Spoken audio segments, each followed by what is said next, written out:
Welcome to my channel, and I'm back with you once again with another video of Explain 12. There has been a gap of 3 or 4 days, but I'm back once again, and I was trying to do this video for a very long time to review the Explain 12 with the FlightFactor's Airbus A320 Ultimate. So finally I'm here. I did it 4 or 5 days back, but there was some sound issue because there was an update from Explain 12. And now I have updated the Airbus A320, and now it's working perfectly alright, so the sound is now back. So right now I'm going to do a very short flight from Heathrow to Frankfurt, and right now I'm parked at Heathrow and the gate is 54L. So I will be doing this short flight. Just before I start this video, I will tell you why I purchased the FlightFactor's Airbus A320. When the Microsoft Flight Simulator came out, there was an Airbus A320 Neo, and obviously there was no top of descent and top of climb. So, and plus there were few things which were missing in that plane, and I just really wanted to experience the real Airbus A320. So when I searched over the internet, I found out this plane, that it's a very nice plane and it's got almost all the capabilities up and running. Mostly all the functions are working, and plus it also had an electronic flight bag, which is the tab over here. It convinced me to buy this plane. I did 1 or 2 videos on my channel which are already there for Explain 11, but now I'm going to do it for Explain 12. You can see the graphics are really nice. There is this little bit of trail. I don't know how to get rid of that. Maybe if I upgrade my video card, it will help me, because I'm using the RTX 2080, 3080. I skipped 4080 is coming. So I think I'll go for 4080.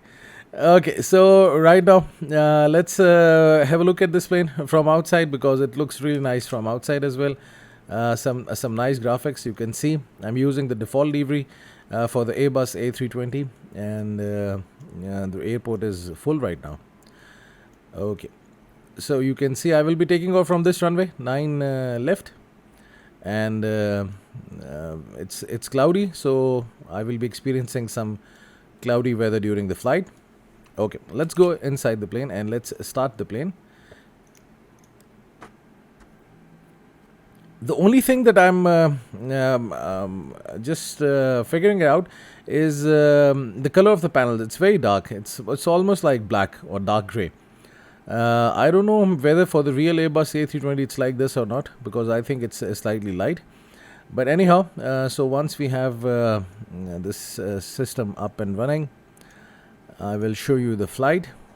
So now I have the GPU. I can turn on the external power. The overhead panels lights are good. Let's first of all set the iris alignment, because it takes some time.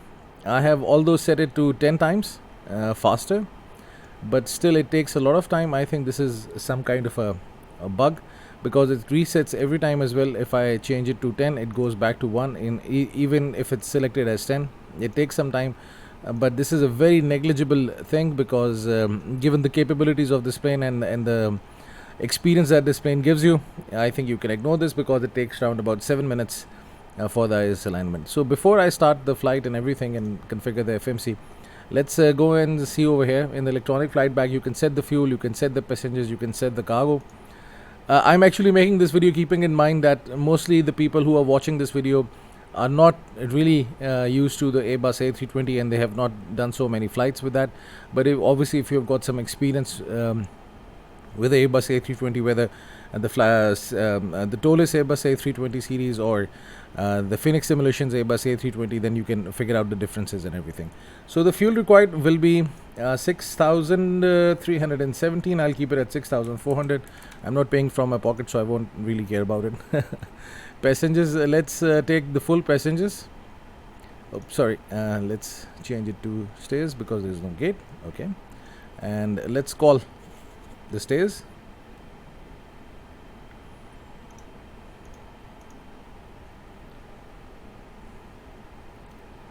You can see the stairs is connected right now, and the best thing, the ground service is available with this plane. The fuel truck is here, the GPU is connected, although they are slightly like sunk, and this pipe is also going through the tarmac like this. Maybe it's that's what I'm saying, that for a very long time that Explain 12 is still in the beta phase, and maybe some refinements are on its way. So hopefully in the future things will get all right. You can see the shadows are not really clear as well. You can see these it's not a straight line. You can see so the shadows, although my graphic settings I've set it to maximum. If you go to the graphics, you can see everything is set to maximum. World objects density, I can also set it to high, and rest you can see everything is set to maximum. So as I told you before, I'm using the RTX 3080. It's got 8 GB VRAM, so it's good. My processor is i7. So I've been doing flights on X-Plane 11 and plus Microsoft Flight Simulator. In X-Plane 11, my experience was not really good, but for the Microsoft Flight Simulator, it's really good. The graphics are smooth, and in X-Plane 12, I'm also having some good time flying this plane. But still, there are a few things. Likewise, I showed you the shadows, and plus during the flight, if you look at the clouds at the distance, they are not really good and clear.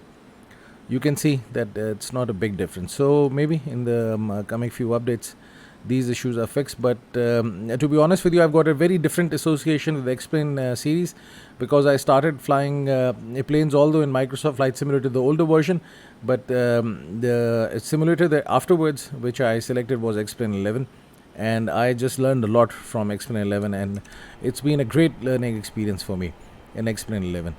So I've tried this plane, the A320, and it was a delight because all the functions were working and I just really enjoyed it.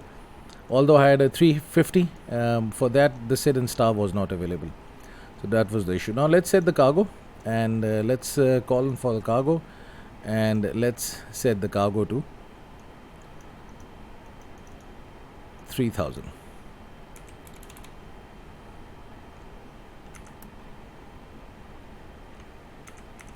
I cannot type it here, so what I'll do is this: cargo all parts. I will select it, and I will keep it at 3000 set and get. So now you can see over here in the performance tab, this is a very good option. You can see the zero fuel weight and the center of gravity, everything is there. Now I will configure the MCDU, which is the multifunction control and display unit. It's also a fully functional MCDU. All the features are working, and plus the autoline feature also works for this plane, which is also a very nice thing to know. So if you go to data, you can over here, the ATSU menu is not working, so you cannot access the AOC menu if you're used to the fly-by-wire Airbus A320, Microsoft Flight Simulator, and Phoenix Airbus A320. ATSU menu is not working, and all these are not working. Maybe in the next update it starts working. As you can see, the ARAC cycle is not updated because I updated this plane 2-3 days back, and I didn't update the ARAC cycle for the new version. That's why it's out of date, but whatever the waypoints and the airports I'm using, it's there in the database for this ARAC cycle, so it will work. But if you know how to update the ARAC cycle, there is a video on my YouTube channel which you can just go and check, and you can update the ARAC cycle for this plane. If so, let's start configuring the MCDU from Heathrow to Frankfurt. I will not go into the details of everything because it's obviously not a tutorial, it's kind of a review. So I'm reviewing all the features of this plane and showing you how it works with the X-Plane 12 and plus my experience with the X-Plane 12. So that's why I will not touch the details of the information that I'm entering over here, but I will also try to do a tutorial for this plane in the next coming few days, so it will be available on my channel. And the flight level will be 380, and let's go for IRS alignment, confirm. Let's go back and let's get the wind, and that's it. So let's go to the flight plan. EGLL, I will be departing from runway 9 left, and it will be DET 1K, and that's it. So if I go here, you will see DET. So after DET, I will be using the airway L6 DVR. L6 will be the airway, DVR will be the waypoint, and then UL 9 Conan.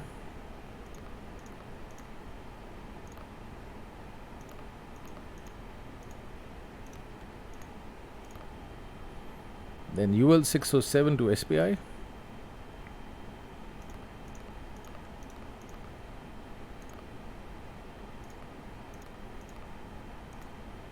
And T180 to Unoco.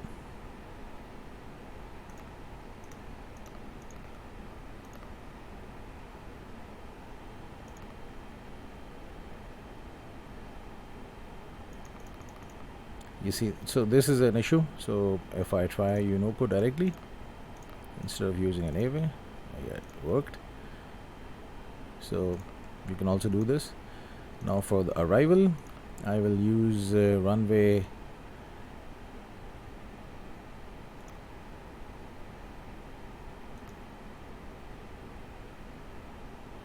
7 left.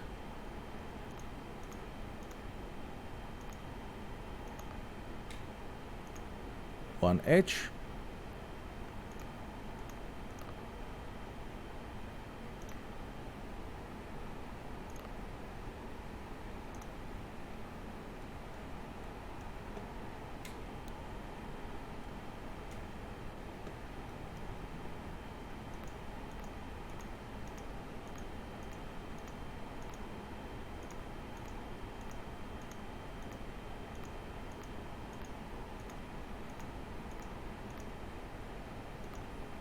So the flight plan looks good, and plus the missed approach is also there. So this is good. Now I can come to initialization B, and zero fuel weight will be 55.7, and zero fuel center of gravity is 23%. So 55.7 and 23. 55.7 / 23. And block fuel will be 6.4 tons. That's it. And for the performance, flaps will be 1 / now for the pitch trim. Let's see one thing. I have this pitch trim calculation available with me, and I can see how much the trim should be for the pitch. Likewise, at 23% it should be 1.2 up. There is a video on my channel in which I've covered the topic of performance calculation for the takeoff for the Airbus A320. It is actually a very subjective thing, because it takes into consideration many things. It takes into consideration the engine, the airframe, the runway, the weather condition, and so many things. With the Phoenix Airbus A320, you can do it from the tab, but for the FlightFactor, if you have got one or two things like this chart, and plus there's also an Excel sheet which I will be using, then you will have a very fair idea. It is not 100% accurate, but still you will have an idea. So at 23% it's 1.2 up.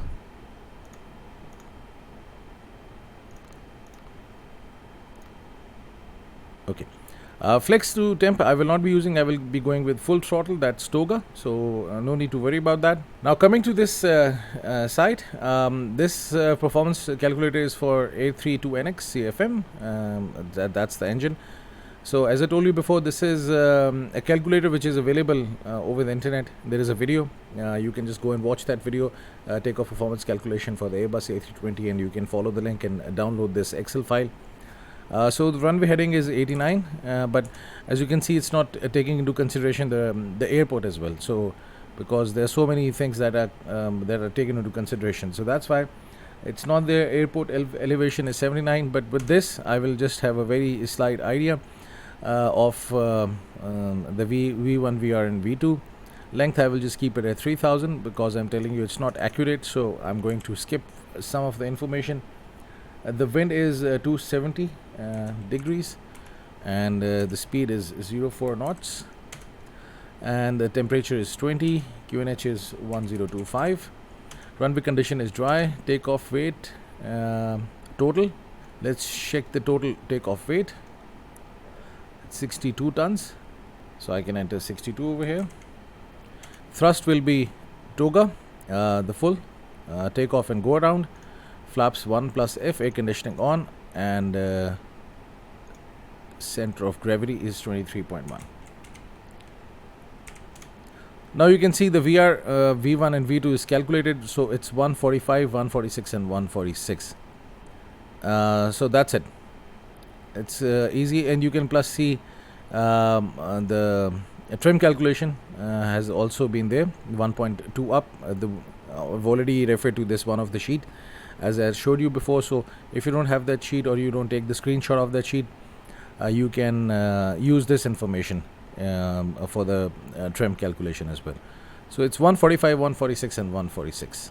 145, 146 and 146. So everything done, initialization done, initialization B done, flight plan done, and the performance calculation done. Very good. That's a nice start. Let's set the pressure over here, and if I just change the unit to 1025. You have to, for this plane, you have to change it at the both sides, for the captain, for the co-pilot as well, and the cruising altitude will be 25,000 feet.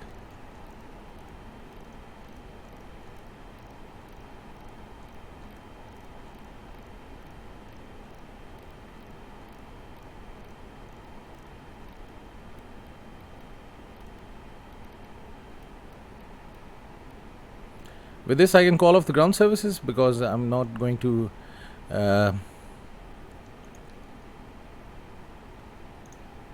start the pushback. So everything will be removed. Let's check this option, supply, and that's it. Let's turn on the lights. Strobe set to auto, beacon set it on, and seatbelt signs. So everything is set. Let's turn on the fuel pumps, and let's start the APU.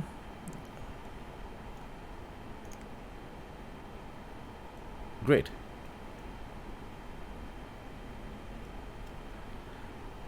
Thrust lever is in the idle position.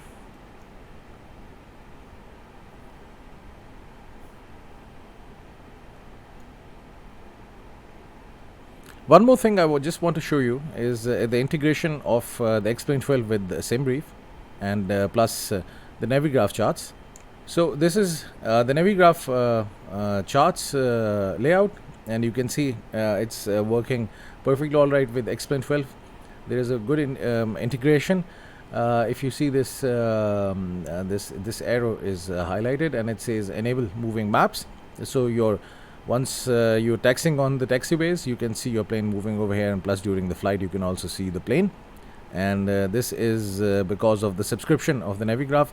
Initially, for a very long time, I was actually not using the subscription of Navigraph, but somehow for the last few years, almost 2 years, I've started using it, and I'm just really enjoying it because it has given me a lot of insights into flight planning and approaches, and plus the departures as well.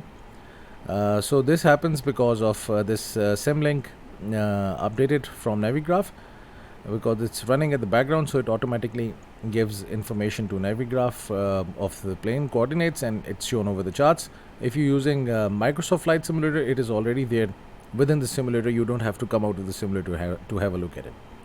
But in X-Plane 12, you have to switch between the windows, or you can put this information on some other screen if you're using multiple screens. I'm using one screen, that's why I have to switch between the windows.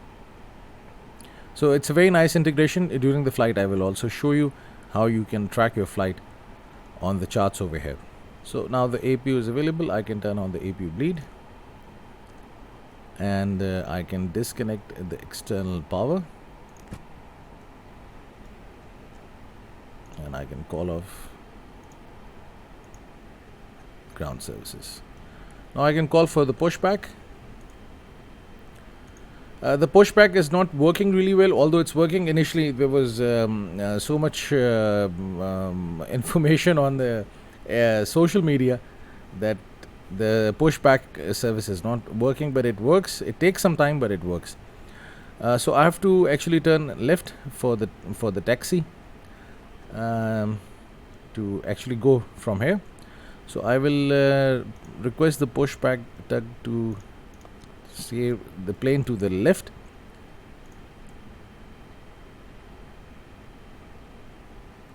Let's see if it works. Okay, straight is working, left is not working.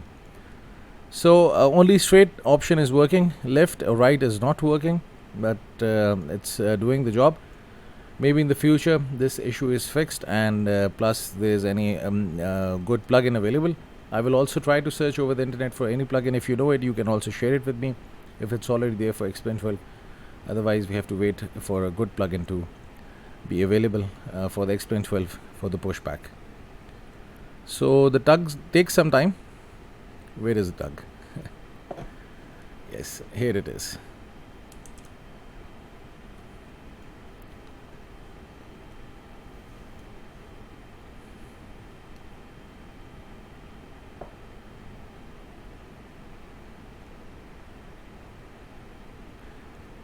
To be honest with you, so far my experience with X-Plane 12 has been really good. I'm really enjoying these flights, and I'm just really enjoying all the features of this plane.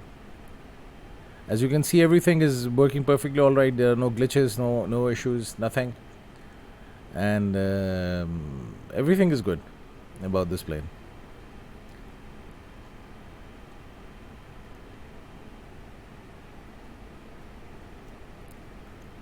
Parking brakes released.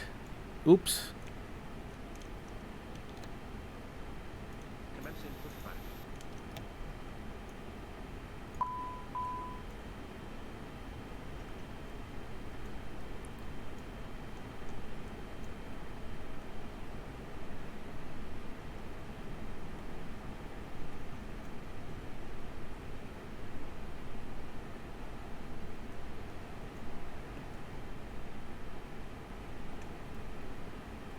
So you can see left and right option is not available. So all you can do is this taxi just straight back, and then you can start the engines and oops. Okay. So this is a small issue, I think, very negligible if you're talking about beta. So let's start the engines, and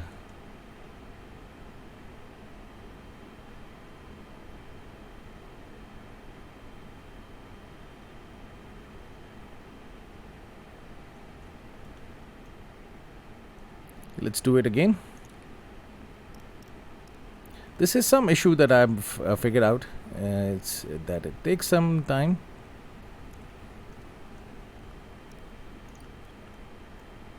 But eventually it starts. Yeah, you have to do it again. So I think maybe it's I do it too quickly. Yeah. So the engines are now running. Flaps, let's spoil the... No, not spoil the ground.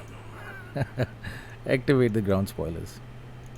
This is one thing that I'm having difficulty in, activating the ground spoilers. I think yes, now it's activated. So engine, the flaps are now here. Ground spoilers armed. No smoking sign is on. Parking brake is activated, and the APU bleed is running. So engine 2 is available. Let's go with engine 1.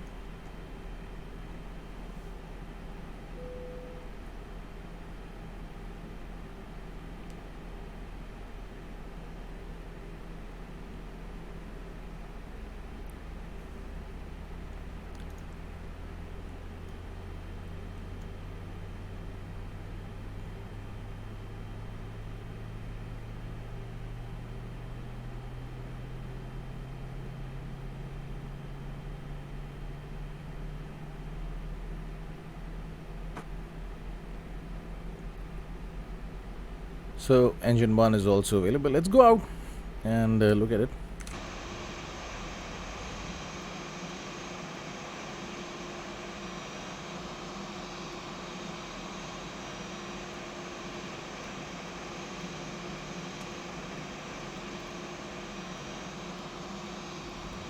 Looking nice.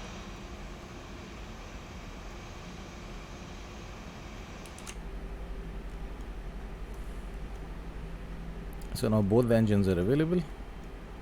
What happened? Oh, something new. Okay. As I was telling you before, that it's still in the beta version, so many things can be ignored. Because obviously this is what the Laminar Research are actually doing. They're giving a chance to people to experience everything and to take their feedbacks, and plus if there are whatever the issues, they will fix it, and there will be an update. So everything will be just fixed in the couple of few maybe weeks or months, but it will be eventually fixed. If you remember, when Microsoft Flight Simulator was launched, there were so many issues with that simulator, but now all the issues are fixed, and it's a very good flight simulator. And plus, with the PMDG 737-800 coming, and Phoenix Airbus A320s is there, so it has really increased the experience of the Microsoft Flight Simulator. So taxiing is also very nice with this plane. It's very easy to control it, and now you can see the panels have gone lighter in the sunlight. So in the shadow, it was very dark. I'll just now switch to the charts just to show you the integration of the X-Plane 12 with the charts. You can see suddenly when there is no sunlight, the panels go really dark. Okay, so let's go to Navigraph charts, and over here you can see the moving arrow. You can see the plane is moving. I will also track the flight during the departure. Now let's see if the weather working.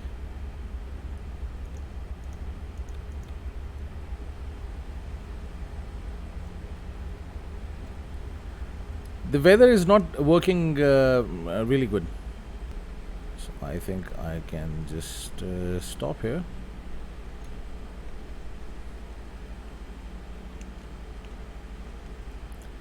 And let's see if I can get this option up, takeoff configuration. Some error keeps on coming for the flaps. Let's see.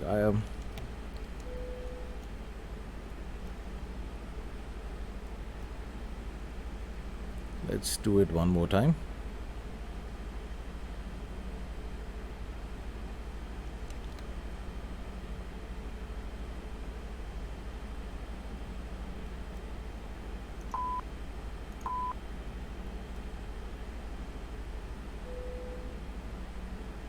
Yes, now it's good. And plus let's set the pitch trim. It will be 1.2 up.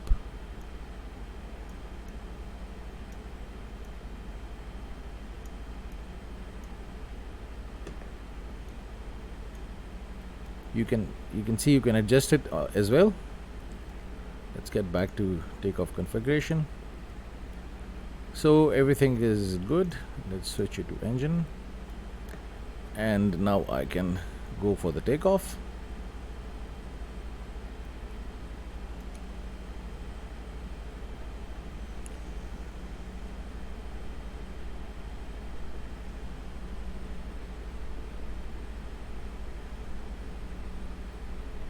It's a very good experience with the FlightFactor Airbus A320.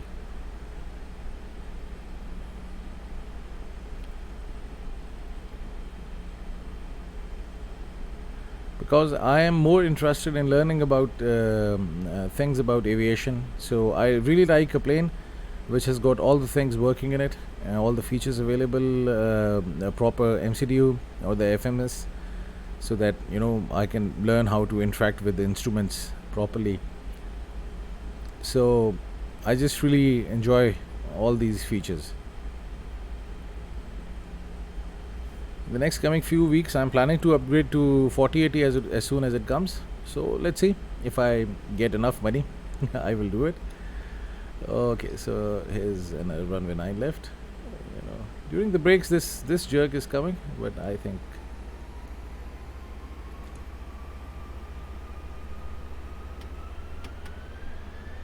it's full throttle as it was a toga.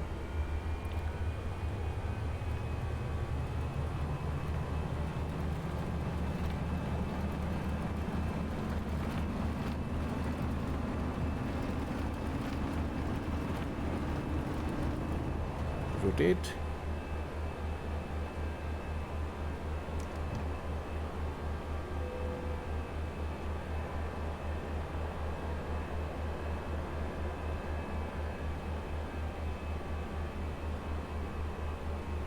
Too low, terrain. Too low, terrain. Too low, terrain. Too low, terrain.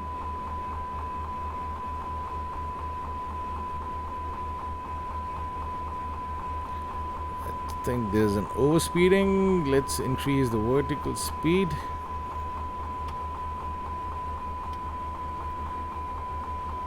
Oops, there's also, it's also raining. Speed should reduce.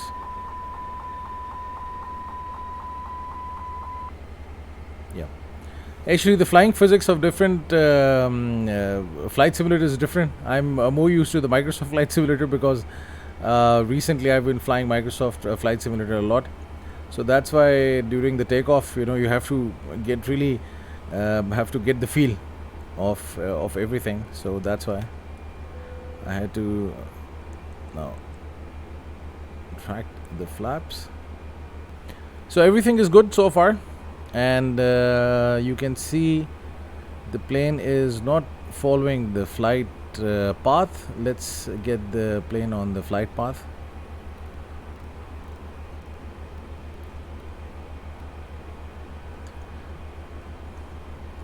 In the Boeing, the plane actually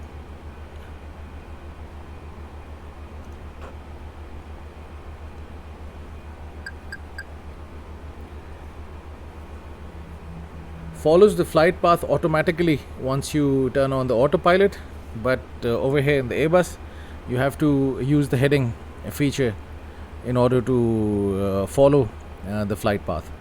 So this is one feature I just wanted to show you. If I turn on the autopilot, you can see that it is now following the flight path.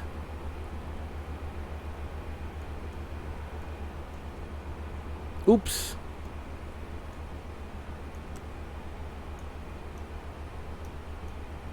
Now the ground spoilers are disarmed, and as soon as, so let's intercept it, because this is something really nice. I really like it, the way it intercepts the flight path once you turn on the autopilot, and it just, so I'm just exploring all the features and everything, and just showing you that how the instruments are working, how everything is aligned properly.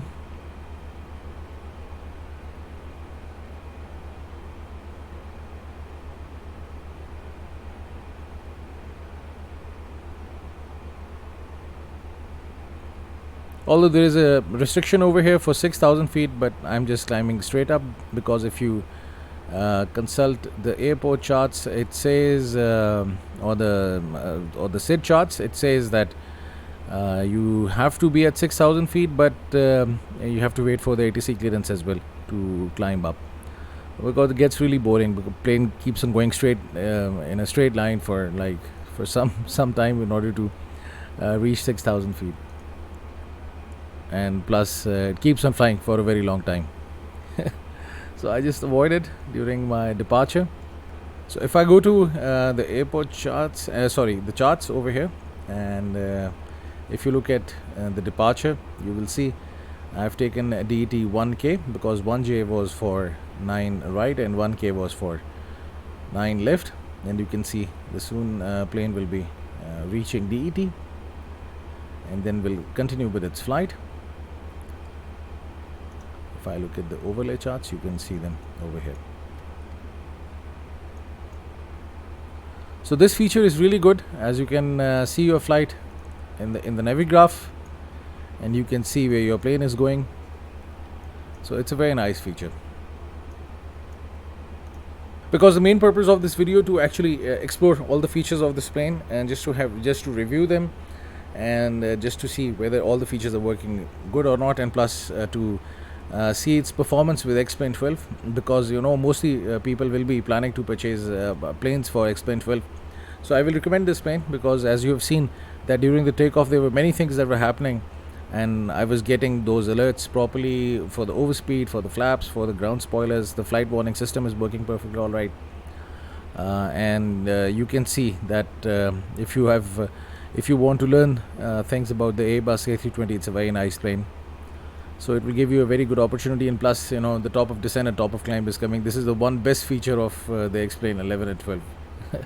I keep on saying this in my videos that it's missing in the Microsoft Flight Simulator. I don't know, for a very long time this option is not there, But with the PMDG 737 and the Phoenix Airbus A320, now the top of descent, top of climb is coming. But over here in X-Plane 11 and X-Plane 12, it's a default feature because it's the main feature of the plane. How you will manage your flight if you don't know the top of climb and top of descent. So right now you can see the plane will be reaching 20. I've set it 25,000 feet. Let's increase it to 28,000. Sorry, 38,000 because my cruising altitude was 38,000.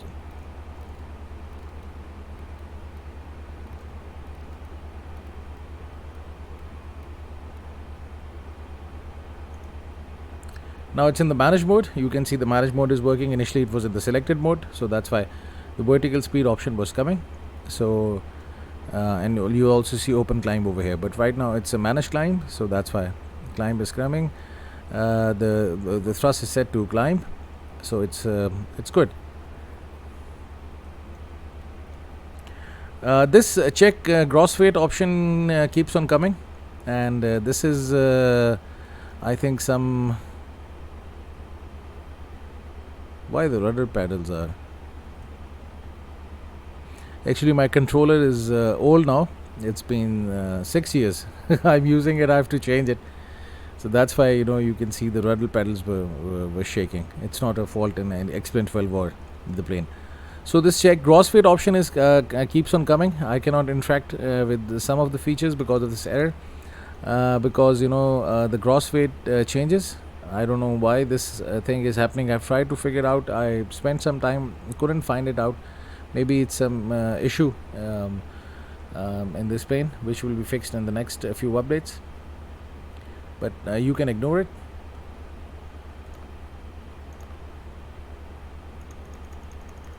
And let's see if there is any discontinuity, because with this, if there is a discontinuity, I cannot delete it during the flight. So this is one of the biggest disadvantage I'm facing right now.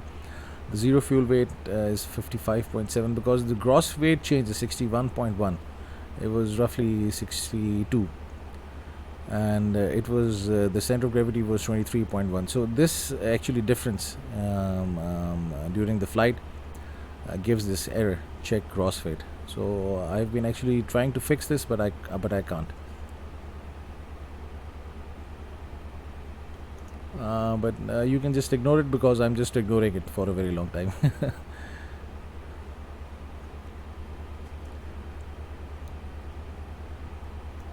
The flight plan is good. Everything is updated, and the descent management for the Airbus A320 is also really good.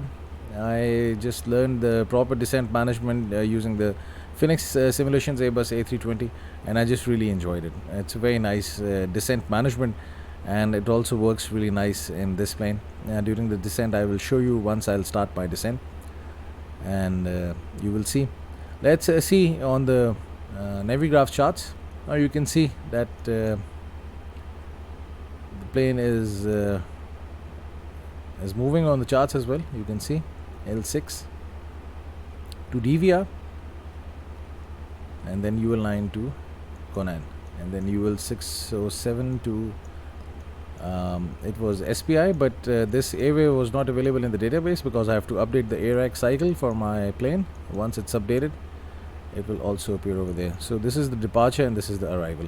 So once the plane is here, I will also go back to the charts and will show you how the plane is tracked over the charts. Right now the plane is about to reach the top of descent. As you can see it on your screens, SPI is the top of descent. So let's do some quick adjustments over here. So the QNH for the approach or for the Frankfurt will be 1025, which is to be entered over here.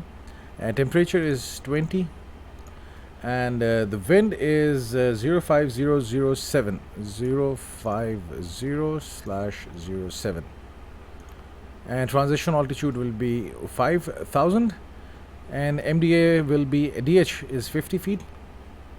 Because I'm going for a category 3 landing, so that's why I'm using the ILS category 3 information over here. So now this information is here, and plus let's go to progress and enter this information here. EDDF07 left. That's 07 left or right? I always forget 77 left. Yeah. So 138 nautical miles to go. It's in a straight line, but if you follow the flight path, it's 201 nautical miles to go. So this information has already entered over here, and the best thing is about this plane is this, that at any point you can perform a hold. As you can see, this information is coming. If I refer to the airport charts, you can see that there is a holding pattern over here at Unoko, and it is here, so you can perform a hold at Unoko and then you can proceed further with the flight. So now the top of descent is almost here. I will start the descent. It's roughly 10 nautical miles away, and I will descend to 2500. Too much glare on the screen from the sun.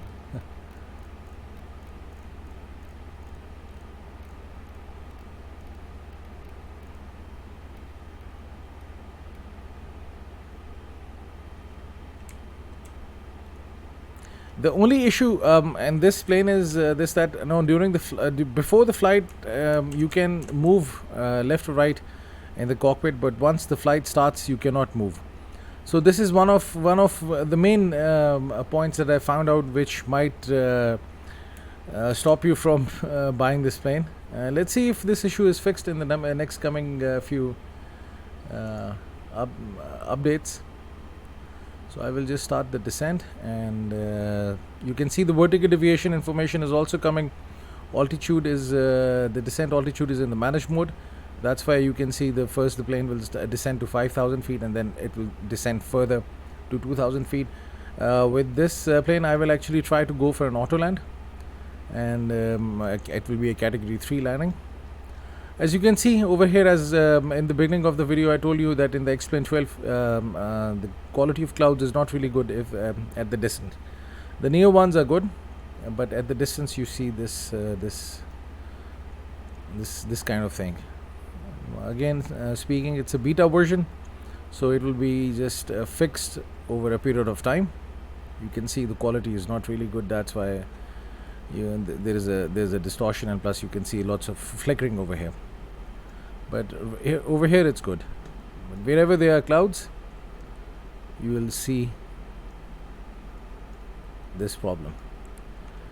But I'm ignoring it, obviously, because I told you before that it is good to enjoy the graphics during the flight, but the main thing is to learn how to fly the planes.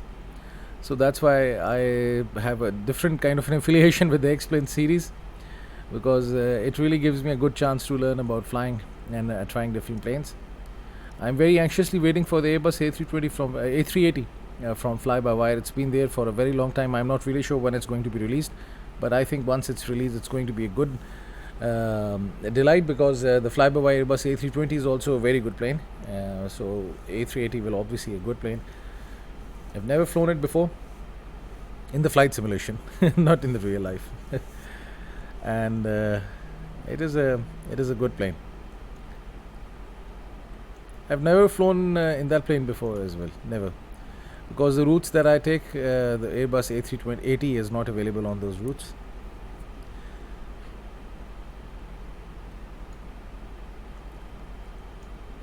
So 2,000 feet is my target altitude for the descent.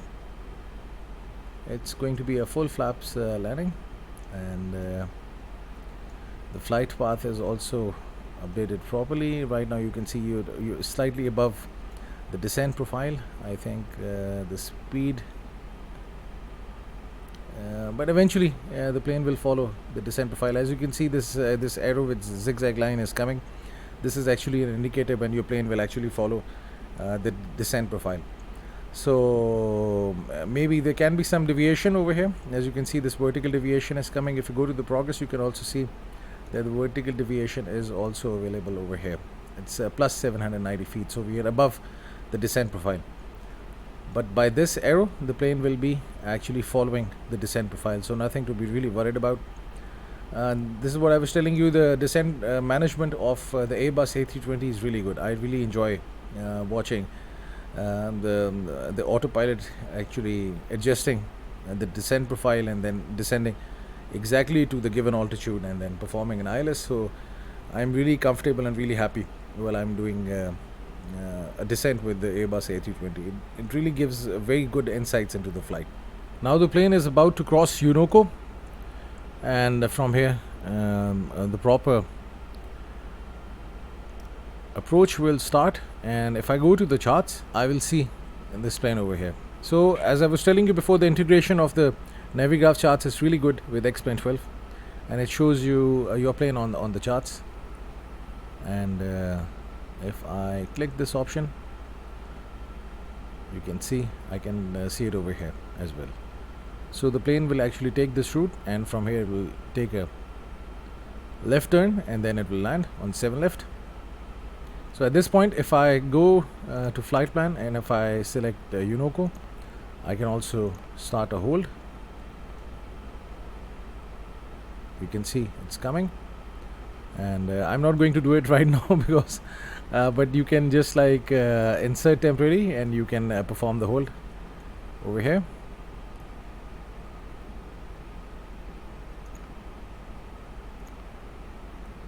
I've just erased it.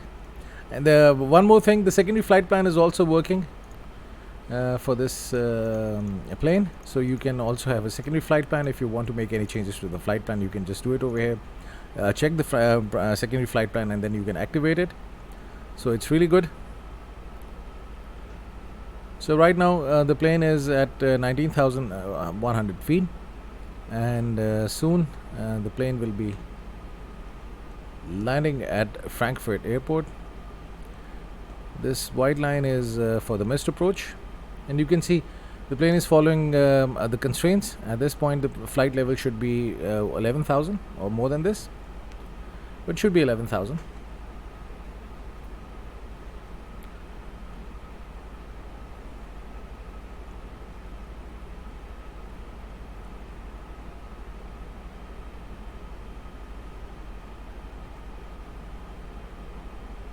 Let's go out and have a look at the graphics. So it's good. You can see the graphics are really smooth. You can see.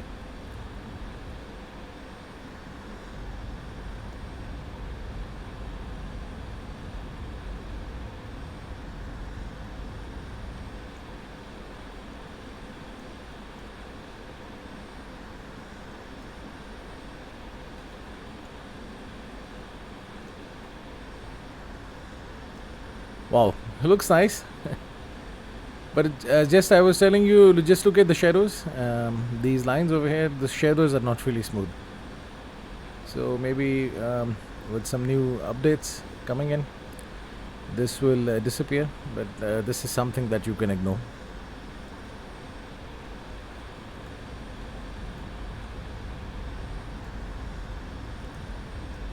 So as you can see, if you have this plane, you will really enjoy your flight. As I'm doing it right now, I really enjoy flights with this plane, and you can see the cockpit is really nice, and the features are working nicely. All the features are up. There is no issue in any of the features. So you can see the graphics are smooth. It's because I remember in X-Plane 11 they were not as smooth as the graphics are right now. Let's check the FPS. If I turn on the FPS, you will see I'm getting not really good FPS, but due to this reason you see some trails.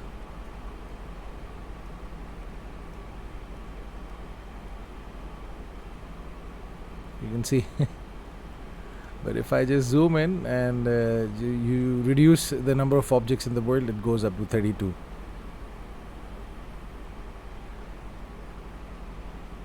When I was doing a flight with Zibo, I think it was 45 and 50.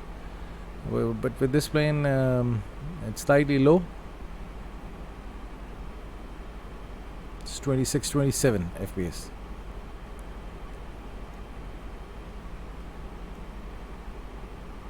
You can see there's still very slight trails, but again negligible as compared to the experience that you have from flying these planes in X-Plane 12.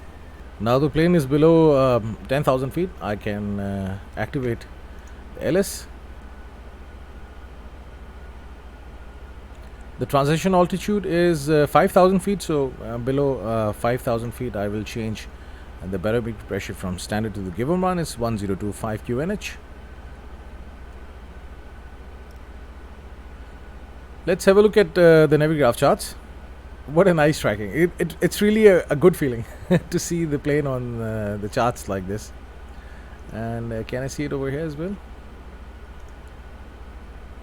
Yes.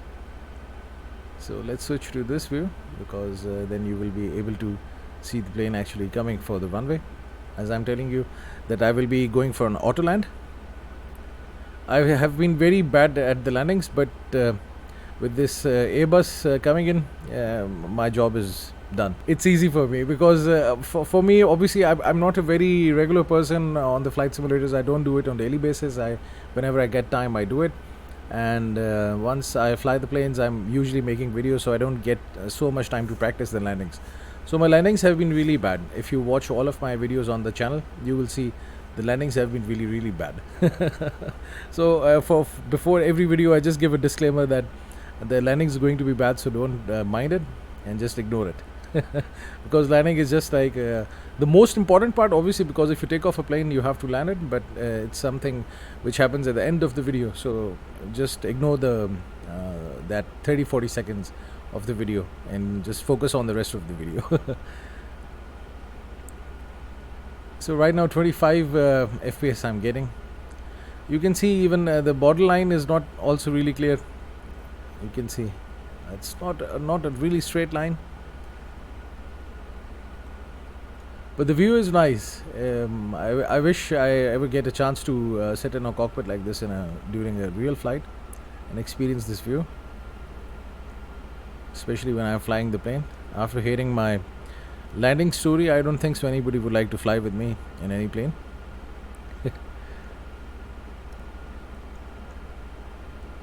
So by this point, the plane should be plus 5,000 feet, which is flight level 50. And this is the deacceleration point. This is the point where I will be activating the approach phase. If I go over here to performance, you will see activate approach phase. Can I just move left and right in the cockpit? No. This is one thing which is not working. So you cannot move left or right or up and down. It's locked.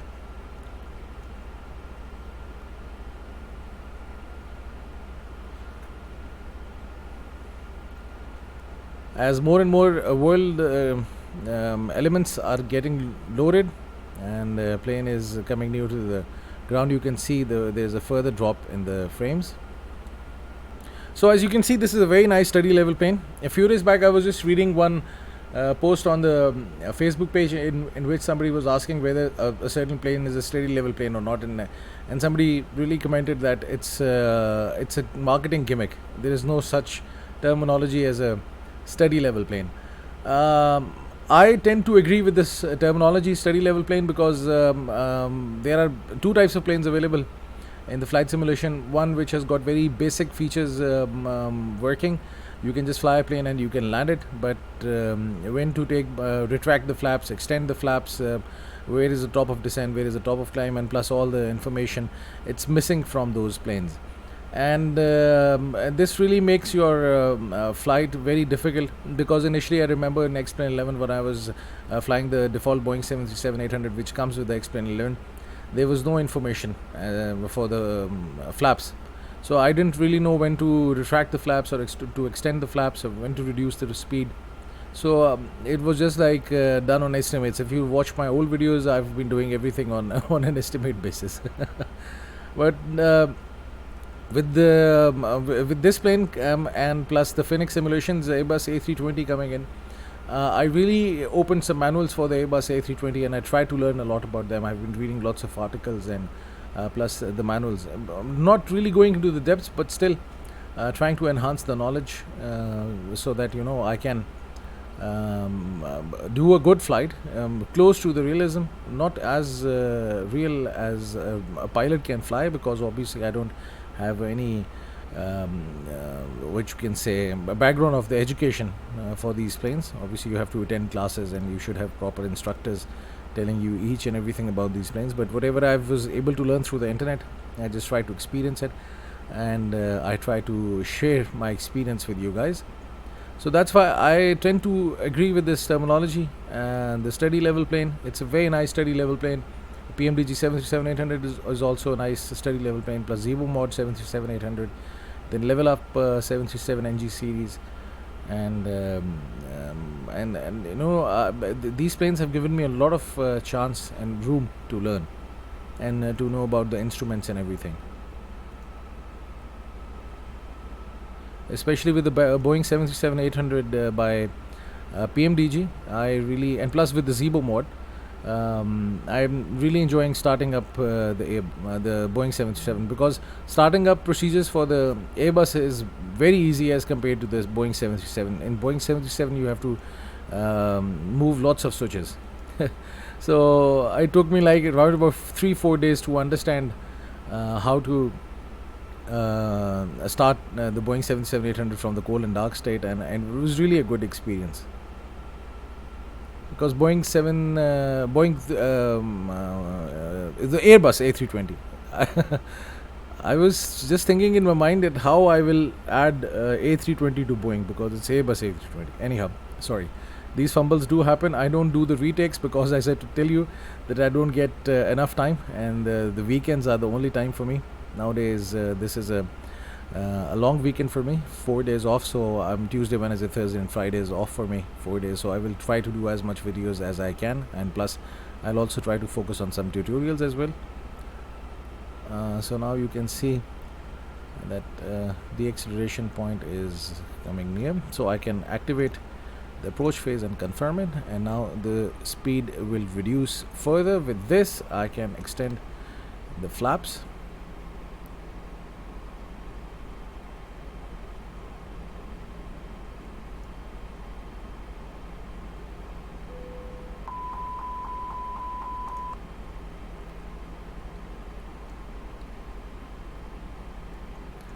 I can activate the ground spoilers.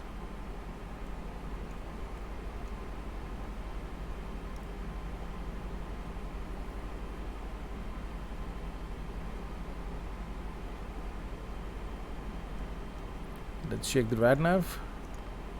So the ILS is here, frequency 110.30.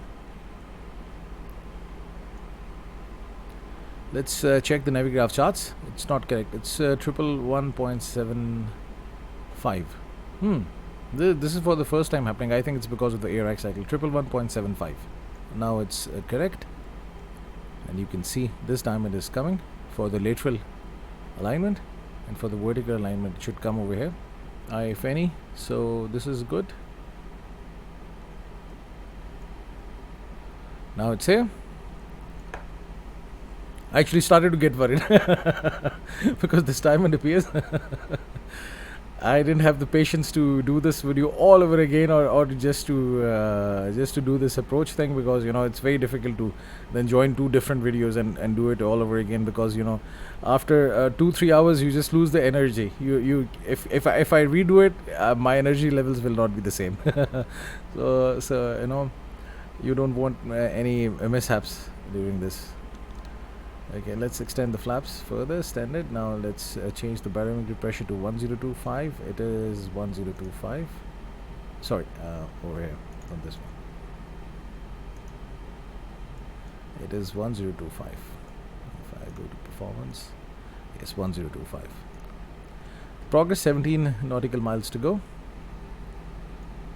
And as soon as I'll hit the approach button, I will also activate the autopilot too, just to show you guys to how the autopilot also works in this plane, and plus to save myself from the embarrassment from of a bad landing.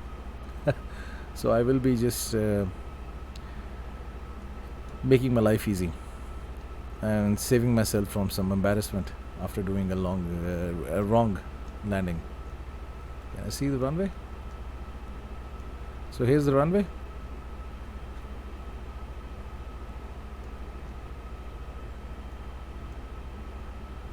So you can see you can also change the ILS frequency if required in the MCDU. So let's activate the approach phase and plus activate the autopilot too. You can see now the glide slope, it's got a star LOC, it's got a star, and plus there's a white box around it, which means it's now going to be managed by the autopilot. Autopilot 1 and 2 is active, and flight director 1 and 2 is active. Auto throttle is up. Radio for the minimums is 50 feet above the ground. Good runway visual range. It's also known as the RVR, so the weather is clear.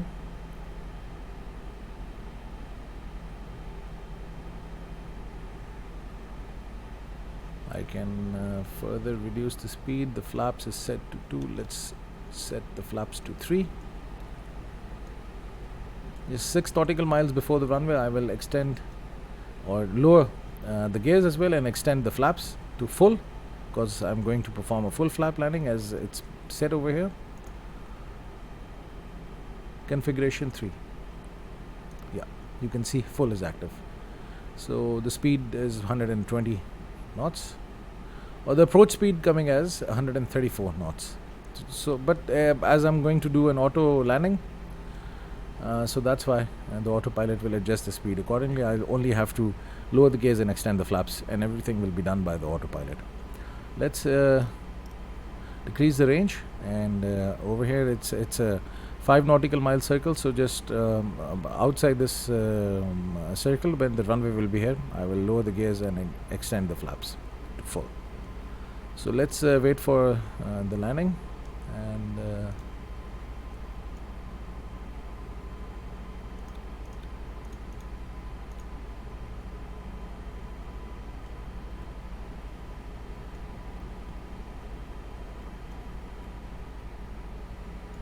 little bit of wear and tear on the buttons. This auto land, this there is a wear and tear on this one, but the rest is that's not. I was flying those planes by threshold. The glare on the screens is really good. It really gives you a feeling as if there is an actual screen. So the glare is good in those planes. Throttle is now idle. After the auto land, all I have to do is this activate the reverse thrust, and let's set the auto brakes to medium. So just near the runway.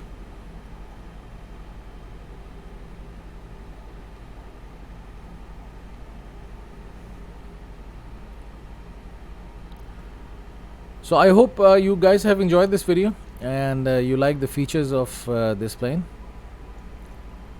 I'm enjoying flying this plane.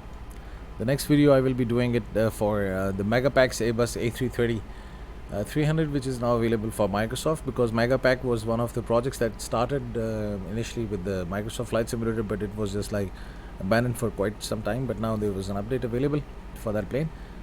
That Airbus A330 300 is a basic plane, not with so many features as I call it. It's not a study level plane, but still it's a good plane. And on my channel, there is a huge traffic coming on my channel for the videos related to the Airbus A330 300 and 900 Neo, which is by Headwind.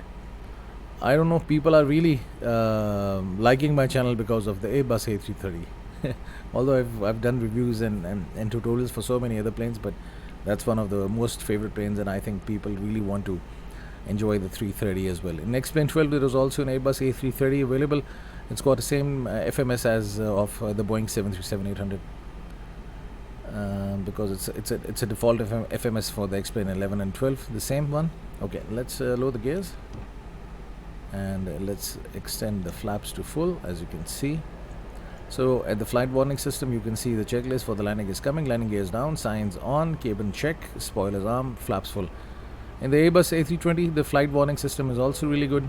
You just keep on looking at this flight warning system time to time during the flight, and you will really get some good information from here.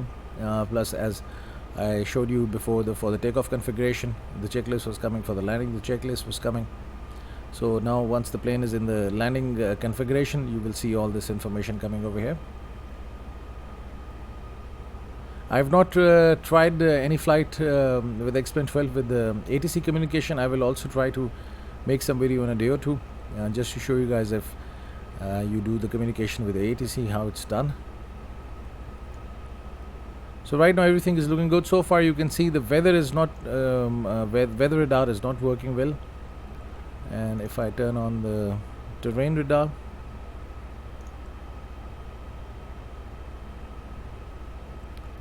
so maybe in the next few updates this issue is solved.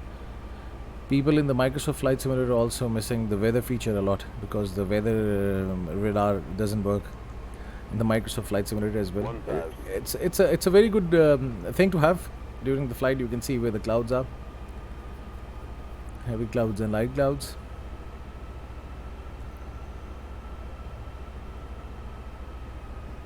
Some last minute adjustments for the autopilot.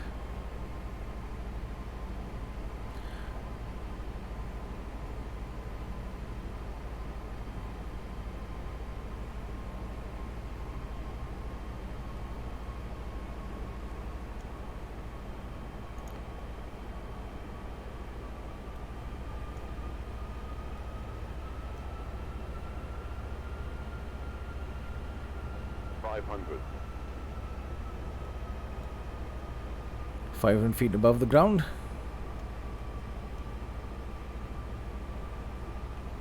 $400.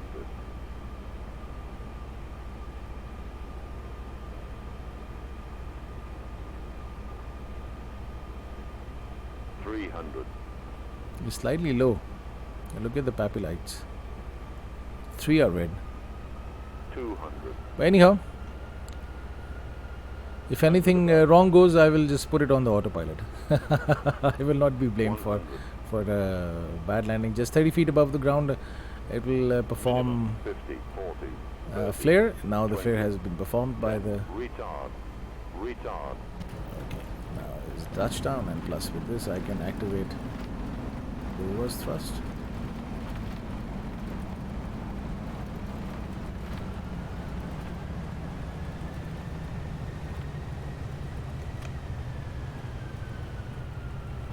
And that's it. So this was a good flight with the X-Plane 12, and I hope you have enjoyed this video. If you've got any questions, do ask me in the comment section. I will be more than happy to answer to your question. If there is a delay, kindly excuse me for that, because at times I'm busy, but over the weekends I get time. I can respond to your questions. And if you've got anything to add to this video, more than most welcome. The comment section is there for you. Please don't forget to subscribe to my channel and press the bell icon, because I keep on doing different videos and you'll get the updates for that. With this, I would just like to end my video. Thank you very much for staying with me. Have a nice day. Hope to see you soon.